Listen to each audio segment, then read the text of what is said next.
racist. I'm the only one. Welcome to the Steve and Bobby Show. My name is Steve Williams.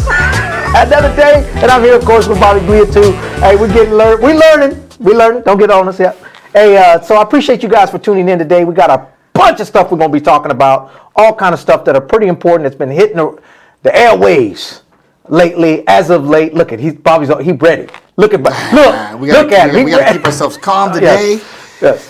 Calm today. I know the description says something, but no, there's a lot of violence going on, a lot of hatred, a lot of harassment, a lot of stuff, and I think we're seeing a lot of people, like the description says, or the title, is that we're going to stand up now. Right? We're done with this, and we're going to hold people accountable.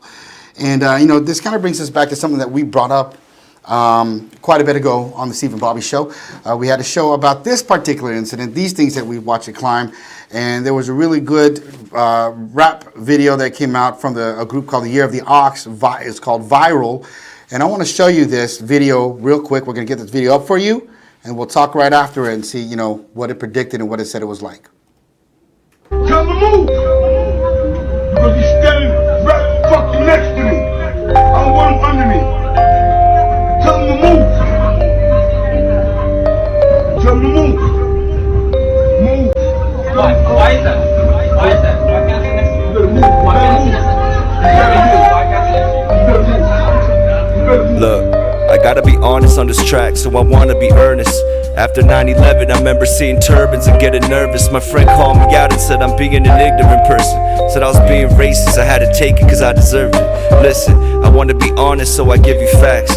My uncle had a deli and every week he's getting jacked. And 9 out of 10 times he's stick up kids, they happen to be black. That's why I scream and hurry up and buy with his hand on his strap. Look, if I wanna be heard, can't forget the balance. I mean, we're racist to a point, but here's the bigger challenge. Why do we group people together and only focus on the minuses? Scared of pandemics, but hate is stronger than any viruses. Think I'm dealing with racism worse cause of the outbreak? No, we've been dealing with racism since birth with outbreaks. I still have faith in humankind, but what do I know? Hatred's the most contagious, and these days it's going viral. I hate Asians. Look, he's scared, OG. Crack his You hear that? Get your back. Yeah, this morning I told my mama to watch her back cause they out to get us. Their plan of attack is like that of the Klan but without the getter. Paranoid and ignorant is a dangerous combination. They wanna blame someone so they aim it at all the Asians. I saw the clips of them getting kicked and it got me livid. What is this time that we live in? What kind of society is this? There isn't a limit to the lengths they'll go for a viral image. And hatred may be permitted still, but violence isn't. All this is showing us how dark it is that we've become, showing us how weak you are by targeting the weakest ones. They weren't asking for problems, still they looked at him awkward. Wearing a mask out of caution, and now look what it cost them. And it's an issue, I know it's something to iterate. Even if they continue to, Corona doesn't discriminate. The state of danger is getting drastic, it's about survival. But hate and anger's been spreading faster, and now it's viral. Viral, viral, viral, viral, viral.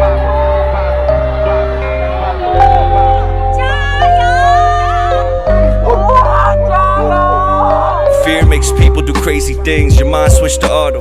If I die, then everyone dies, it becomes the motto. You locking me in my house, and my freedom's what you fucking with, then fuck you. I'm leaving every elevator button lit. You try to throw my cousin in a box, then you broke her neck. Separated families, the phone's out, now it won't connect. That's why I hate you, spit on your face, show no respect. Left us out to die, no one heard our cries, cause no one's left.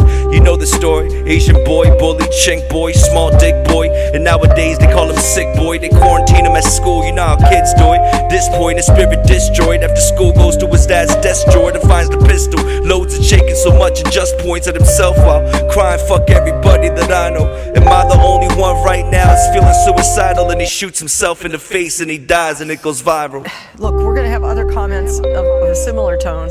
All over the United States, we're seeing cases of individuals that have been in China, and many of them are ethnic Chinese, so you may feed a kind of racial response, a kind of xenophobia that is always in America, just this close to the surface.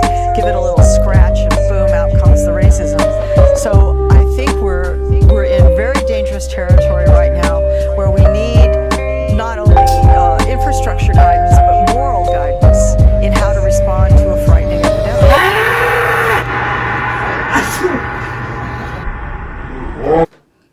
What you think, huh? Does that bring you back to way, back then, we were saying that Asian hate crime was happening, and we need to kind of curb it. We need to do our best to not, push it out there. But they kept repeating that time. The administration's repeating, Wuhan virus, and just basically labeling every single Asian with the virus, and that it was always our fault, right? Just because of the way we look, and that's what it is. And it's insane that everyone knew that it was happening. Right? There's this uptick in hate crimes on Asians. There's all this was going on, and we just still let it continue, and let it continue. The greatest thing about hip-hop, this is a great thing about hip-hop that I'm going to bring. Hip-hop is the voice of the street. Yeah. You know what I'm saying? So if you want to know what's going on in the streets, there's always a variant of hip-hop that'll tell you the story of what's going on. That's a great thing of artistry, of music, because it brings out actually what's going on from people who's living it. Yeah. You young bucks are going to get mad at me right now, but I think it was way better before. But not to say there's not talent now. No, I'm just saying the mainstream is one thing. Yeah. But when he got back to the root of it, why it was done, because you're speaking kind of in poetry. You're telling how it is. You're letting it all out. And that's why when I watch that video, when I watch the different things, and you're hearing them speak, it's like I can actually feel it, right? I can feel that hatred out there. I can feel the despair that's out there, and I feel bad. I mean, and he put live the clips. Elderly, yeah. He put live clips so you know the connection. You hear the lyrics and you hear the connection, the visual connection. So not only are you getting a audio connection, you're getting a visual connection as well, and that's important, especially in hip hop. That's great storytelling. You know what I mean? It is. Great storytelling. It's a storytelling of what's going on today. That uptick in crime. President Biden put in the executive order to research this and to look at it, and I believe I said it on here. I love the executive orders, but action has to happen. We've been studying hate crimes for such a long time. There shouldn't be a difference to study, the Asian hate crime and any hate crimes that are out there. It's there. Let's stop it. And you can research the uptick. That's fine, but do something about it and make, this stuff's got to stop. And you know why we bring this up? Because there's been beatings. You've seen some of those videos. There's been, a lot of things, just story after story after story. And the API group, our Asian Pacific Islander groups, have been getting together in different regions and having these conversations. Just today, the API Legislative Caucus here in California held a good talk, a good Zoom thing on what are we going to do about this? How are we going to curb this? How are we going to protect our parents and grandparents? And who do we outreach to? Which communities need it the most? Because what happened yesterday, Steve? And that's exactly right. And what happened yesterday, by the way, where in Atlanta, Georgia, and let me tell you something, I lived in Atlanta, Georgia. Atlanta, Georgia, is a very segregated somewhat city, right? It is. Atlanta, Georgia is the old Confederacy. It's the South. And yesterday there was a attack, right, on Asian businesses within that community. And let me tell you, I looked these numbers up earlier. The Asian community as a whole in the United States is at 4%, right? There's 4% is the amount of Asians within our, percentage-wise, within our community as a whole, right? Atlanta, it's even smaller. It's 3.5%. So it's a very small percentage of the population in Atlanta. So we're going to show you the video of what happened yesterday as to what happened so you can visually see what happened, because there's a lot to this, because it's not only the fact of what happened, it is the response of law enforcement within that community that's problematic as well. So I want you to take a look, and then we'll talk about that on the other side. The FBI is working with local law enforcement here, investigating these shootings. And while it's not clear what led to these killings, it is impossible to ignore that these killings happened at Asian businesses like this one directly behind me in Atlanta, and that most of the victims were Asian women. Georgia authorities are investigating 3 crime scenes across 2 counties and what looks like a series of deadly shootings at Asian massage parlors. My understanding, they shot up a spot there. They've shot up 2 spots here in Zone 2. After a police chase that took them south of Atlanta, authorities arrested this man, 21-year-old Robert Aaron Long. Police say he was seen on surveillance video outside the scene of the first shooting around 5 p.m. Tuesday at Young Asian Massage Parlor in a North Atlanta suburb. Moments after these pictures, police say he started gunning people down. We do not have a witness that actually is alive right now that can tell us who shot him. People were running for their lives. Police say that 2 Asian women, a white woman and a white man, were killed. They say a man who is Latino survived his wounds. His niece says he wasn't even at the business and was caught in the gunfire. He was coming out of the store beside the massage parlor and the other store beside it, and he was outside. Investigators say it is extremely likely that Long is the same gunman seen at 2 other shootings more than 30 miles away in northeast Atlanta. And they point to a black SUV seen on surveillance video near the crime scenes. Just 45 minutes after the shooting in the suburbs, police were called to this spa in Atlanta where 3 women were dead inside. While police were there, the call came in from yet another spa across the street where another woman was shot and killed. Police tell us they don't know if race is the reason for these killings, but to be safe, they're putting similar Asian businesses on alert and stepping up patrols. So police don't know if race was something about the killings. Right? So yeah, and this is very, very problematic for law. And he specifically, and now they're finding out from the police chief, he's one of those. Okay, China virus, all over social media. So he's one of those types.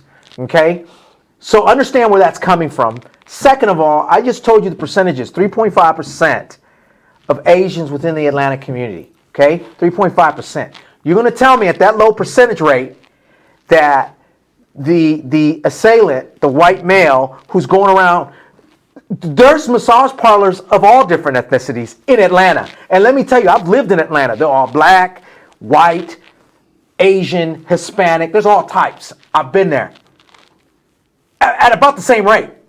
So for law enforcement to specifically say that it's not race related, we all know is bull crap. That's bull crap, but it's coming from Georgia, okay? And that's the way that's the way they roll. That's the way the South roll. That's why all the stuff that they're doing in Georgia, all of this is connected.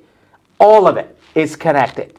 The Voting Rights Act, some of the stuff that they're doing over there in Georgia. Go look at it. Stacey Abrams was telling us already. She was preaching it. Don't think them cats, when they were doing with the Trump thing, don't think these cats are on your side. They're not. And when you got law enforcement telling us that it's not specific to the Asian community, when it's when their population is 3.5% and the killings happen in 3 different businesses, come on, man. Yeah, in separate locations. In separate locations? So, come on, man. To get treated that way, to say it's going to be that way, and for them to, we saw them try to steer the narrative so far in the last day that it had nothing to do with race, that it's, that dude was a sex addict or something like that, and all of these things, people were murdered. People were killed. Address that issue, get the person that's there, and let's take care of this issue. And if it stems from racism, which in this one, obviously we can see it, we have to find some way to curb that. Okay? Look, all you folks out there that are saying, oh, we'll never get rid of racism. Look, if we can't get rid of racism, the best we can do is prevent heinous acts like this from happening. And we can teach people how it's wrong, okay? And that you do not act upon it. Put those feelings away, put those things away, and don't do that. I mean, killing is wrong, okay? Killing's wrong. You don't do it. In the video that we saw where people were getting beat up, elderly were getting beat up, where a teacher here in Sacramento, all right, the Sacramento area, North Sacramento area, she actually was trying to teach her students the difference between, I think, like Japanese and Chinese Asians. You can tell by the way that their eyes are shaped going up and down, and she actually pulled her eyes up and down to do this. Kidding me. Yeah. And you didn't hear about that? No. You didn't know about that? There's a school teacher. And you didn't, and why don't you hear about that? This is the kind of stuff that is going on. She did it in class. Got caught on video. In class and caught on video. The bottom line, racism is racism. It is. This kind of stuff in the 90s, in the 2000s, we would have been outraged over this. You know what I mean? And me and you talked about this earlier, in the fact of, we talked about this off camera, but look at the media, how they're perpetuating it, or how they're administering this to the public, how they're, what their viewpoint is. and look who's outraged and what they're outraged about. Just look at it. I'm not even going to tell you the news media organization. You can do it you can do it yourself. You know the alphabets. You know the alphabet news organizations. Go look at what they're actually outraged about when something like this happens. Okay, because racism is racism, no matter how you want to look at it. And for law enforcement, and you got the small percentages there, and you're telling us that it's not because here's another thing. Here's another thing with the law enforcement that's there, because this junk really ekes me, especially inside, really bad. Even if that white individual was specific and liked Asian women, him killing Asian women because he likes Asian women, it's still racist. Yeah. That's still racism. Yeah. Do you understand? It's still race related. You could be married to someone of another race. And if the reason why you fell in love with them or wanted them was because of the stereotypes about them, still racist. It's still racist. This stuff, and there's been, this is a crazy thing. Me and Bobby talk about this often, about this off camera, because some of this stuff kind of irritates us. We've been discussing some of this stuff about, in my opinion, what to me I felt was an uptick in, racial violence, especially towards Asians, because there's racial violence in America, period. But during the Trump administration, it's all went up, all over, across the board. Yep. Okay. But the one thing I barely started noticing was the fact, because I'm not Asian, so I'm not going to know what's directly affected within those communities because I'm not out there looking at it. But once I started noticing it within certain social media sites, you're like, what? Mm-hmm. Bobby was like, nah, man, this has been going on. Mm-hmm. This ain't new. Right. And what the uptick is, what the uptick is people getting caught. What the uptick is that, truthfully, people are reporting it. We're getting the capability, having the outreach done so that people can report these issues. Like in Minnesota, in the state of Minnesota, in one of the cities, it might have been St. Paul, where there, a huge, a lot of people who get arrested or get in trouble in this one population will be our Hmong population. But there was no cases of police abuse, no complaints of police abuse. And they're like, okay, this can't be true. Like one person must have stepped or appeared to step out of the line where someone would complain. So they started an internal affairs group where they hired a Hmong person to go out and ask these people, hey, were you treated okay when you got arrested? Right? It's kind of a weird question to ask from someone who's arrested. But then they started to notice, oh yeah, there are cases. Because a lot of folks, and especially the stereotype of our Asian communities that, look, we're pacifists. You know what? If you're caught in this situation, that's it. That's life. Let it go. Move on. Right? Move on. And I think some of that has picked up, and some people are starting to do it. Some people are starting to, take advantage of that. And you know what? We will no longer stand here and be quiet. We have people now elected in power. We have people who are elected to legislate these things, who are vocal about it and giving support and saying, look, you don't have to put up with this stuff no more. You can speak out, and please speak out, and reach out. If you're being mistreated because you're Asian, because you're whatever, because of something, speak out. Because there's a huge support group there for you to help you, because no one deserves to be treated or mistreated or disrespected in such a fashion. And so this stuff has been happening. People weren't paying attention. People started to pay attention because of the Wuhan virus, because of the blatant public discrimination against our communities. People are paying attention now. People are complaining now. The FBI has reached out continually to create our API work groups and stuff within our Asian communities, which is good. At least they're reaching out and doing something. And a lot better than what would have been happening before, right? Yeah. And, we have issues even here locally, and it may not be related to Asian, but, you have people who are on the police force showing up at as a Proud Boy or with Proud Boys at anti-protests and so forth. That stuff has to be addressed. This stuff brings it to the forefront. And you know what? We're done, just like the description says. We're all done. I don't care. If you're part of the LGBT group, if you are a person of color, or if you are white, Caucasian and being discriminated against, or you're a woman being harassed, we're done. We're going to hold everyone accountable. And when people make comments like this, okay, look at this video. This comes from a senator. Ron Johnson. Listen to this and see if this is offensive to you or not. The sitting federal senator of the United States today. Right now. Take a look. I knew those are people that love this country, that truly respect law enforcement, would never do anything to break a law. And so I wasn't concerned. Now, had the tables been turned, and Joe, this got me in trouble. Had the tables been turned and President Trump won the election, and those were tens of thousands of Black Lives Matter and Antifa protesters, I might have been a little concerned. So, you offended by that at all? You know, I ain't afraid. They're all white. They're all good. That's what he's saying. Yeah, they were white. I'm not afraid. But if they were black, or they're supporting black folk, or supporting these rights, I would have been afraid. What is that? What kind? It's all the same thing. It's all cuffed in the same thing of what's happening. The Asian incident, of course, is a little bit more serious because we're talking about death, and we're talking about people actually dying and gone off this earth because someone thought it was okay to go and do that. That's bad. Yeah, but it starts from that sentiment, thinking that people of color are dangerous or damaging or evil or whatever it is, right? Because I bet you he's that person. In the scenario, when he's walking down the street and he sees a black guy, he crosses the street. He's that person that grabs his wallet as soon as he sees a person of color to make sure they ain't going to take his wallet. I mean, that's the kind of thing that you get from those comments like that. Yeah. You know? It's old school. You know, it's weird because even I really believed we had grown at least the politician level. Okay, I know at the individual level, you're never going to get rid of racism. I understand that part. But at the politician level, you would think that the minimal degree of qualifications to be a senator, to be a representative of a state. This is a Wisconsin senator. The entire state of Wisconsin. We're talking, Green Bay, big cities.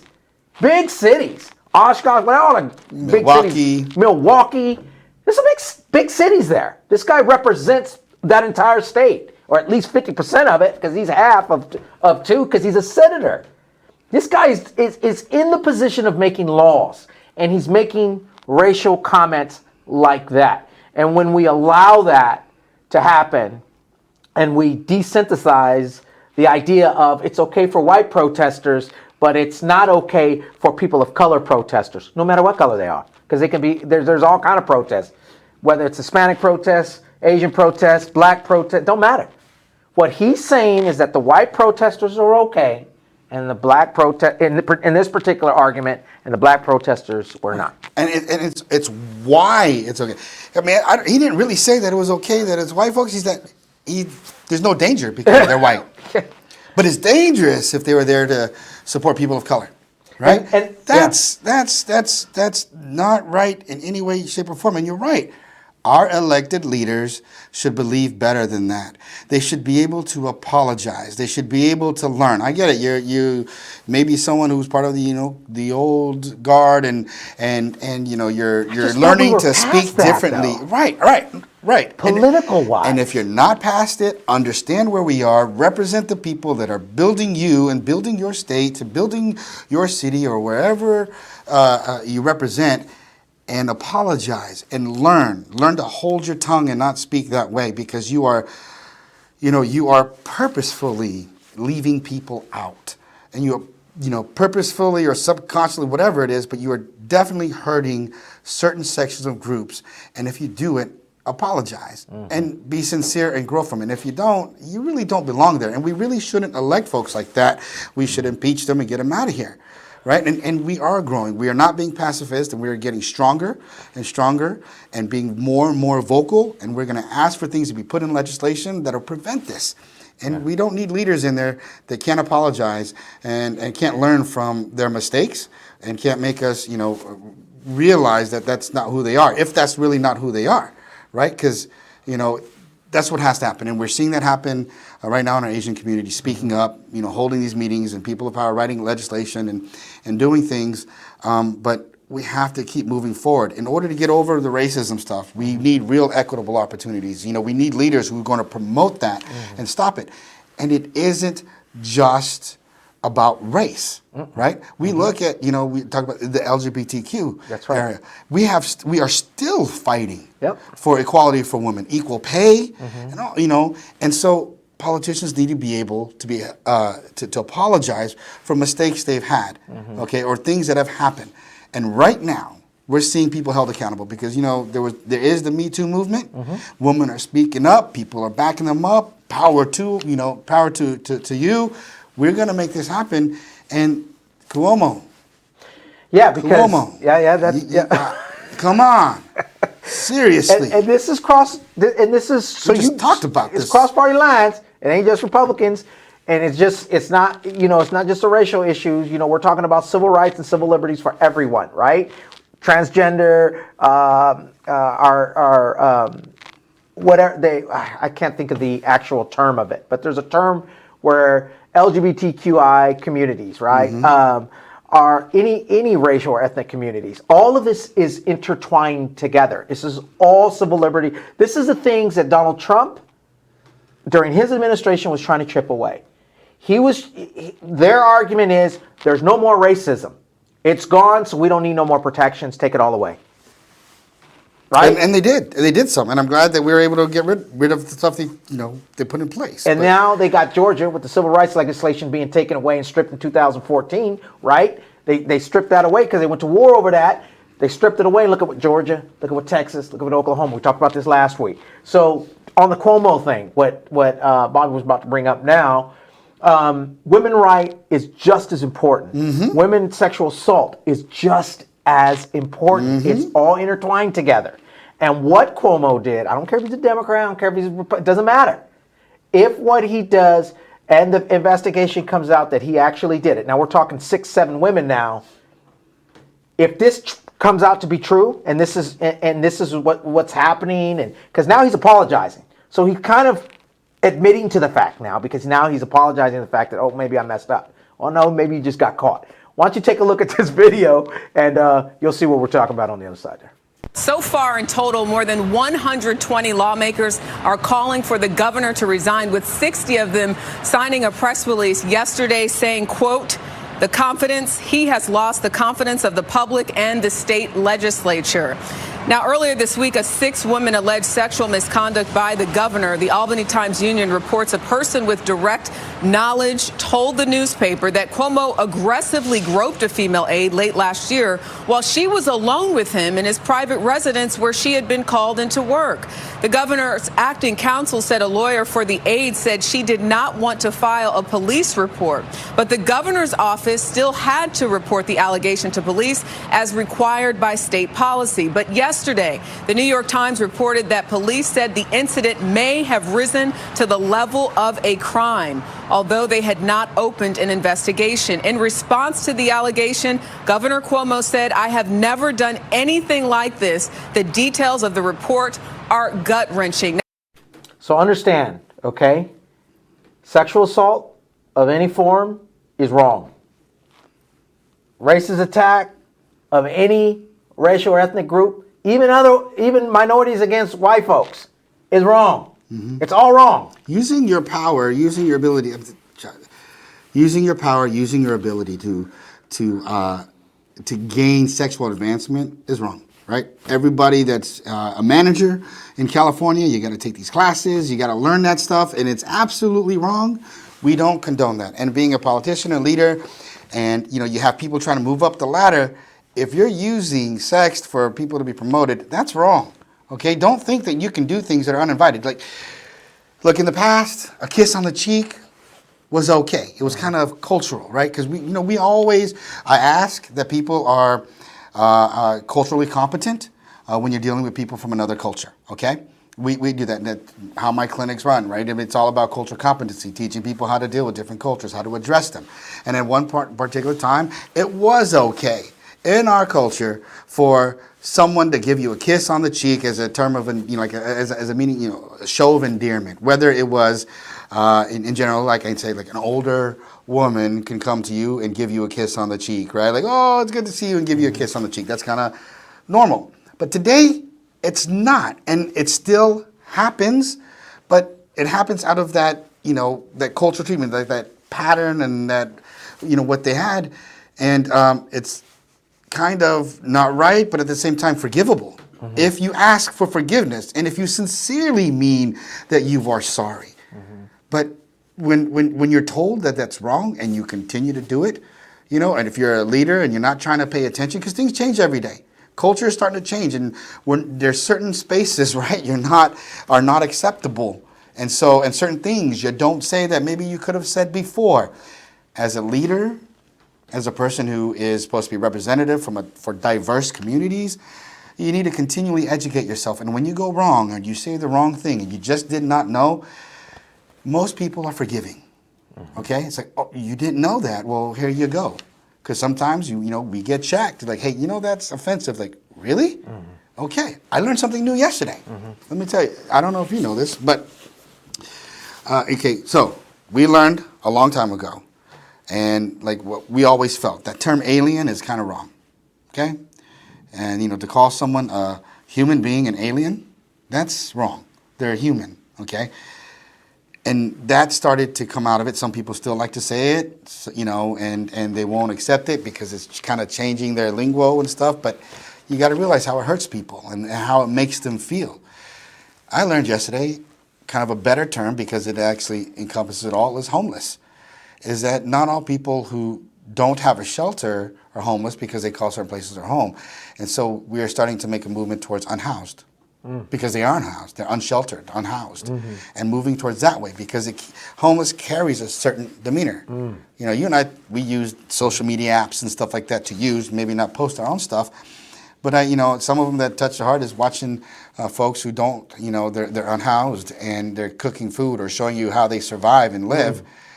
Homelessness kind of gives you this stereotype vision of somebody who is purposefully not trying to make it in life, not trying to live, and just, it's just not a good image. And we need to change that to give people the ability and capability and the motivation to lift up out of it, because a lot of folks who are unhoused really don't want to be there, And so leaders need to understand. And so we are going to have a transition of folks, and things are going to come out where men have in the past, overused their power. Men have been misogynistic in the past, maybe, by culture they didn't know it. And by denying it today would be absolutely wrong, because they're going to get caught. Right? When there's one, there's two, there's three, there's four. I mean, look at this one. It started as one with Cuomo and turned to 7. And that just means usually that's what happens too. Usually if someone is brave enough, it takes that one person that's brave enough to come up front, and bam, and why? Floodgates are open. And what you say, it's beautiful that people can come up front, but you use the word brave enough. Yeah. Brave enough. Think about it. That means it's hard, right? People say, oh, why did they say that back then? You got to be brave enough. Yeah. Right? Yeah. Think about it, to run for office, you got to be brave enough. Why? You're putting everything out there. It's very hard to bring out something like that, that's personal, that's private, that you are ashamed of. It's hard to take that public,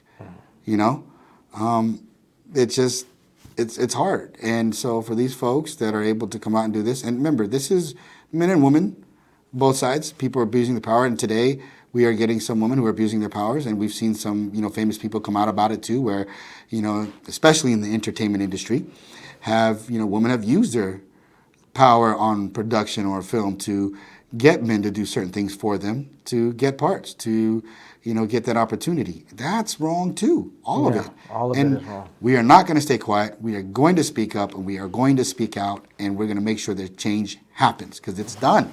It's done. We're done with it. Right? Yeah, it has to be attacked. It has to be at least talked about and at least addressed. Yes. And that's what we're doing now. And just, we don't want to be on the sidelines on stuff like this, especially when there's issues like this, especially when we have the Atlanta issue.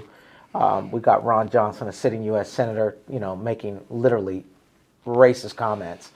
And let me tell you, even going back to the senator, right, of Wisconsin, even going back to his situation, why is what he was saying specifically, right? Well, why is that even wrong, right? Why is the fact that he's saying that, well, these particular rioters are not that bad, but if it was Antifa and Black Lives Matter, it's not so bad. Well, let's look at the result of that, right? The result of that is 5 people have been that have died because of that incident in total. Yeah. Okay? One girl was shot, Air Force veteran. Shot. She was storming the building. The guy stood his ground. In fact, that particular federal law enforcement, I think that guy was actually Secret Service, actually. I think he was. He might not have been. I don't think so. But no, he was. I think he had a uniform on. Well, uniform, so he's probably Capitol Police. But he didn't get in trouble for that. So the issue here is, and if we're gonna bring up a video right now about Brian Sicknick, who was the Capitol Police officer that actually passed away. There's actually information now coming for that. So I want you to stop and think about what Ron Johnson, the Wisconsin senator, said, and I want you to listen to this video that's coming up and see if you can put them together. According to the arrest papers reported by the Washington Post, arrested are Julian Ellie Cater, 32, of Pennsylvania, and George Pierre Tanios, 39, of Morgantown, West Virginia. And the court papers say that Cater is overheard on a video saying, "Give me that bear blank," to Tanios during the Capitol insurrection. And then about 9 minutes later, according to the arrest papers, Cater is seen spraying bear spray into the face of Officer Brian Sicknick and other officers. And as you mentioned, Craig, authorities have not determined why Sicknick collapsed and died shortly after his engagement with these rioters. But the cause of his death has been determined to be homicide. And as we've reported previously, the FBI is now speculating on a theory that this bear spray sprayed into his face may have contributed to his collapse. Now, these defendants are also charged with 9 other accounts of assaulting Sicknick and other police officers. Craig, they're not charged with murder, to be clear. That link has not yet been made, but they are facing a number of serious charges that are punishable by up to 20 years in prison. So that was dangerous. People died. That's dangerous, right? Yeah. Yeah. And here's a fact here. Ron, I saying funny. You have a sitting U.S. senator saying that what happened there, there was nothing really wrong with that. I wasn't terrified of that. Yeah, there's nothing to be afraid of. People dying, people throwing things to windows, people jumping through. But now, if they were black or Black Lives Matter or Antifa, these other groups, he'd be terrified. Oh, I'd be scared. And real quick, and if you saw on that, I just find it really disturbing when law enforcement says, right, well, we're not going to say Sicknick actually died from the result of the injuries to which we see on film he was killed by. Right. They won't even go there. Yeah. Or, he killed all these Asian people to Asian businesses, but we won't say it's racially motivated yet. Do you see? We won't do that. See the trend? We won't do that. And if you missed what Ron Johnson said, since it's really hot on it, how is this not racist? How is this acceptable? Let's show that video again of the comments that he made. I knew those are people that love this country, that truly respect law enforcement, would never do anything to break a law. And so I wasn't concerned. Now, had the tables been turned, and Joe, this got me in trouble. Had the tables been turned and President Trump won the election, and those were tens of thousands of Black Lives Matter and Antifa protesters, I might have been a little concerned. Doesn't that piss you off? And here's the funny thing. He was very well aware of what he was saying was racist, because he specifically said in that video, I might be getting in trouble for this. Because he knew what he was saying was racist. Yeah, he knew it would be offensive to people. Yep. And we're talking about 5 people. 5 people altogether died in that riot. Okay? There were 3 police officers, right? Sicknick, they haven't determined his death yet, but 2 of them have committed suicide within a day after this. And suicide notes were directly related to the situation that was happening here. You had the Air Force veteran that was killed. Let's not count the 186 law enforcement officers that had injuries from broken eyes gouged out. Literally, there's blind officers, okay? Amputated fingers. All kind of crap that happened to a lot of these law enforcement. We're not even counting those. With poles. Stabs. I mean, if you watch those videos and see those certain moments, it was for those officers there to stand up and try to decide what to do, because, as an officer, you're kind of looking at them, they're human, and these are all people trying to speak up and voice out, but you got a lot of people who are getting violent. Like, what do you do? So I'm not saying it's easy for them either. They've gone this through from different sides, but, what Ron Johnson said is was absolutely racist, was absolutely It's wrong. despicable. And there's no way after the fact that he can actually say that without being racist, because he people knew what he died. was saying. Yeah, people were in there shouting "F blue." Yep. Right? How can you call that patriotic? How can you say that's law-abiding, loving, police-loving folks when they were saying "F you," where they killed police officers? Come on. All you have to do is turn on the Google. Watch from the march. Why? Like The how? 27 mark, 27-minute mark. How do we condone that kind of stuff? And so I hope we don't condone it. And I hope he gets impeached. I hope they're able to pull in efforts and where he can get kicked out of office. Okay, That's in process now. Very, very hard. I don't think it's ever been done. But when you have someone blatantly saying things like that and condoning the actions that happened at the Capitol, this is the Capitol. Okay, this is a huge symbol of American and what America is, and that's terrible for that to happen. And all things they hold sacred. This is definitely a violent aggression towards And look, America. I got my issues with law enforcement as well. So I'm not sitting here trying to pom-pom here as well. They got their little issues as well. But imagine being a Capitol Police officer, okay? President of the United States is basically condoning what's happening in a rally not far from where you're at. You've got thousands, there's probably at least 10 or 15, 20,000 people that were, what are you going to do? Your National Guard, you hear on your radio, you ain't getting no backup. You're going to be outmanned. I can't even imagine that feeling. How about you like these people and you agree with them, but they're attacking you. But they're attacking you. They're attacking you and your brotherhood. There's no there's no patriotism in what they did. Yeah. There's none. Not in the fashion that they did it. There isn't any. And it's just insane, the stuff that cheating, losing the presidency. I mean, it's heartbreaking. Where their rights are, like their life changed because of this. You're mad at anyone complaining because they can't get equitable opportunities. You're mad because you can't wear a mask. I mean, you have to wear a mask. You're mad. You know what the right is? You know what the right? If you turn on Fox News right now, if you turn on Fox News right now, do you know what they're complaining about? Hours of it too, by the way. There's hours of the cancellation of Dr. Seuss. That's what's on Fox. Go to Fox News. Go to News One. Go to look at those. That's what they're talking about right now. I think there's other stuff on there. I don't know what's more disturbing, the fact that they're complaining about it, or that you watched hours of it. You gotta know your enemy. But yeah, Dr. Seuss. Dr. Seuss, a private company, decided that some of the stuff there, the books aren't selling as great, so they're going to cancel it too. But some of it is quite offensive to them. Well, not quite offensive, just they don't want to support those kind of stereotypes. And they're not anymore. even canceling the whole thing. The author of Dr. Seuss was a huge racist. So what? I don't even really care. I don't care. Some of his books are great. I grew up on them. I don't care. Really don't matter to me. Guy's dead anyway. What am I going to do? Change his mind in the grave? Ain't going to work. Okay? Enjoy what he did at his time, And no one forced them. They did it on their own. So you're going to get upset about that. Yeah. Upset about that, but you want to deny stimulus. You want to deny care and aid that's going to the American people. You want to deny, equal rights for our LGBTQ community through HR 5. I mean, things like that, you want to deny those. But you sit here angry about a company canceling some of their own books. I mean, what? Yeah, well, that's the argument. Nobody's talking the fact of, if you turn on Fox News, very little going on about any talk about the Atlanta shooting. Any of it. I mean, there's probably 3 minutes of it.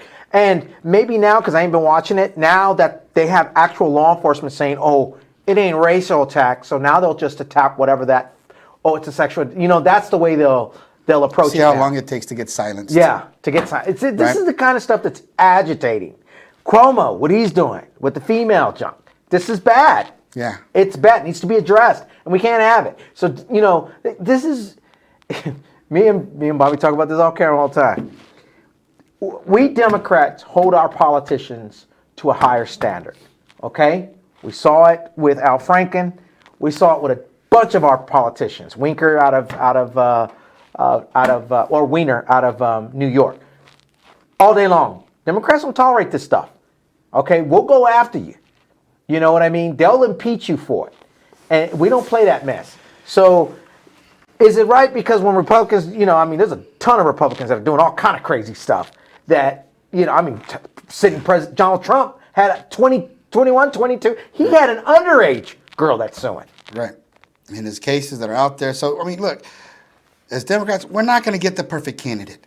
All right? You're not going to get the person who is absolutely perfect in every single thing that can speak every single vocabulary right. But we can get people who can apologize and learn and move forward with it and do what's best for the communities that they represent. And if it's the entire country, do what's best for the entire country by learning who, what, and who every single section of this country is. That's your job. And they need to do that. And that's what we have to hold people accountable for. And so kind of the question is, how do we get there? I mean, we teach in school, you get people complaining about, oh, well, now you're neglecting this one. We have our huge transgender argument, but like if you do that, I mean, the most ridiculous arguments come up. And how do we get to a point where a lot of these things are acceptable and moving forward for productivity? I really do believe that we need more people from all the different communities to get into the representative government. We are a democracy. We need people who can learn or have gone through those experiences to fix those, right? And to fix those experiences that are there and make things more equitable. Get it out there. Once everyone has groups that are successful and they're there and you have people in office that are providing the proper opportunities for folks, it's very important to do it, which brings us to what's good on a good note. Well, near the end of the show. So we ain't What got do we all do? bad stuff. Right. We, like Bobby was saying right now, representation is extremely important. Okay. So if you are a representative of HUD, you should have had some experience on HUD.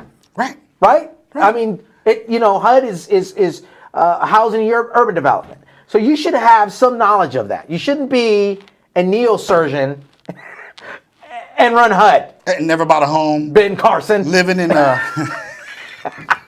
You understand what I'm saying? I mean, some of the experience has to be there. Yeah. And you have to understand, I think, kind of the problems of why those programs aren't 100% successful. Yeah. And again, you'll never get to 100% successful, but you always need to be looking for improvement. And if there is some lack, some areas that are lacking, be open to be able to fix those things, right? HUD homes, who are they usually reserved for? Why are the rules there? What are the different things? Why can't someone just buy a HUD home as an investment? Because it's not for the investor.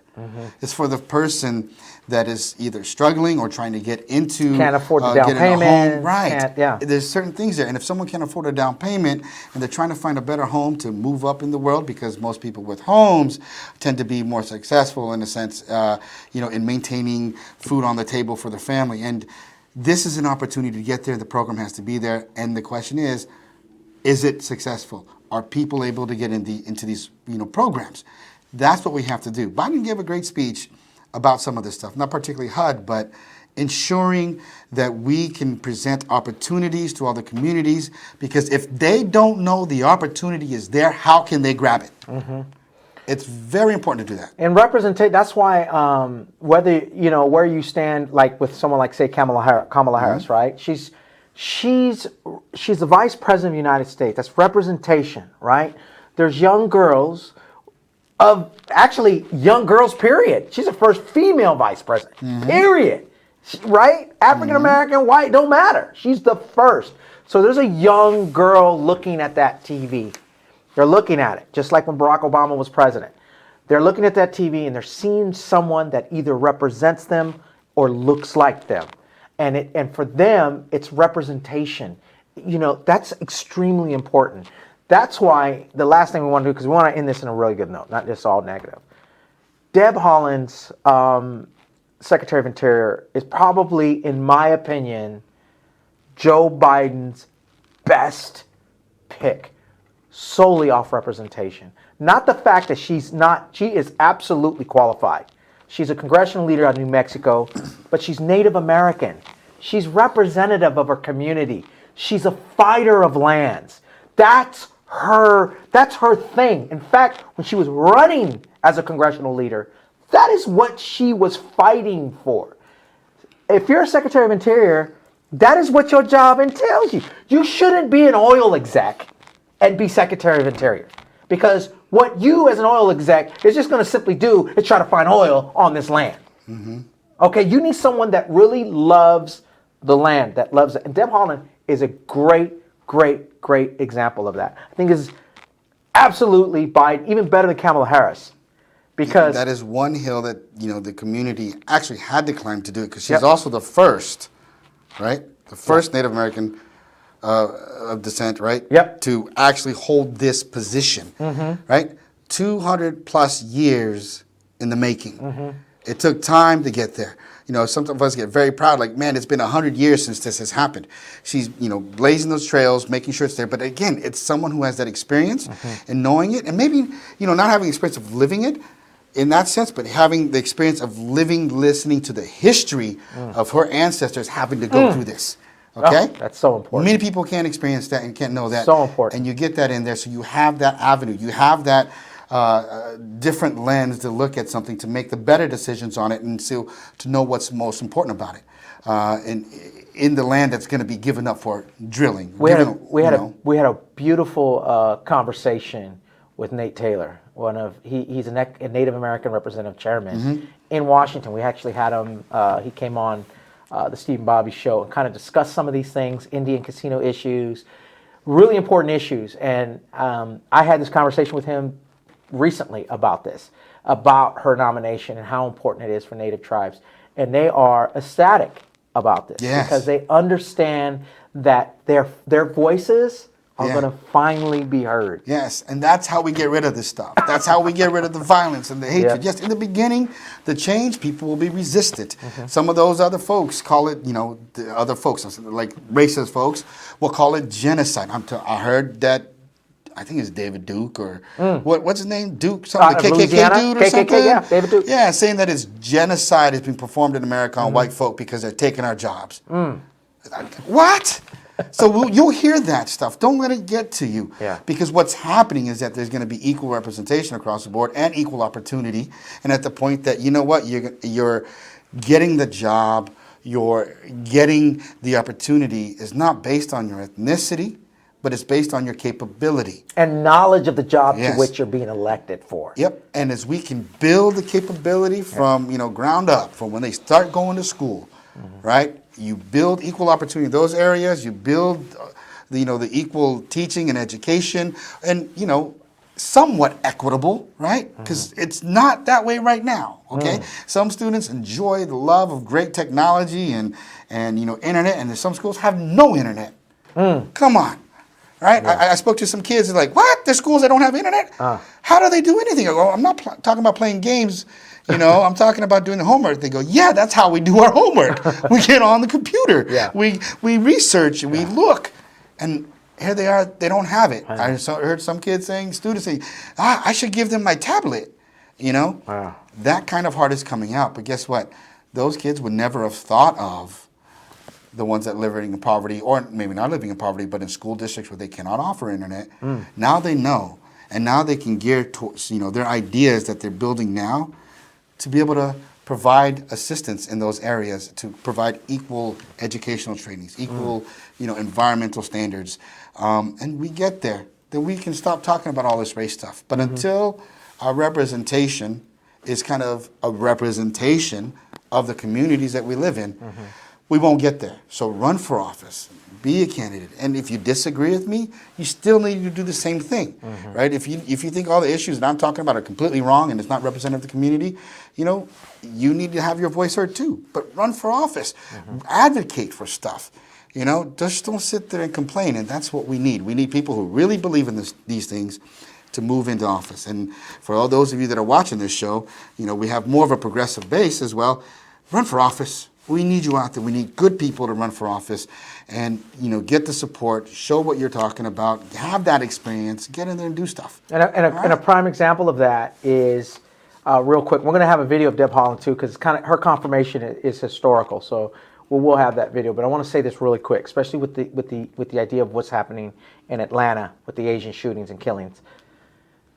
If the community was representative as to the situation that happened, I think if that law enforcement was a representative of its community, he would understand truthfully that was a racial killing. Okay? For him to say that it was, they're labeling it, they're getting stereotypical, in my opinion. Okay? That's what they're doing. Okay, when you have a community of 3.5%, I can't stress that enough. 3.5% of Asian-owned or population within there. There's all types of massage therapists out there from all types of races. You're specifically going to 3 different locations and you're killing Asians. It's obviously a racial killing. And for that police or for that sheriff, but that guy, that law enforcement, he's elected. He's an elected official, which means that the community in which those individuals were killed and him representing them, him on that podium, they could have somebody else on that podium. So this is why elections are so important. This is like when I talked to Bobby and we discussed the fact that, Bobby, who's picking these people in the Central Valley? Who's setting the agenda? And when he explained it to me, you know what? We can do something about that. We can run as a delegate. So you know what we did? That's what we did. Yeah, we ran. We ran. And congratulations, you won. And we won. That's the point. The point is, figure it out. Whatever your area is, however your district, your community, whatever it is, representation and voting for politicians that view kind of like the way you view. Right. And running gets you this thing that's a trailblazing, check it out, monumental moment in history. The Senate confirmed Deb Haaland as President Biden's Interior Secretary Monday. She is the first Native American to hold a cabinet position in U.S. history. Haaland has represented New Mexico's 1st congressional district in the U.S. House since 2019. She's now tasked with overseeing the country's natural resources and says she will prioritize the Biden administration's climate change goals in her new role. I'm not even Native American. I'm happy about that. Oh, I love it, trailblazing and doing this and Deb finally Haaland getting is there. straight gangster. So we will see what happens there, but I mean, it is a monumental moment.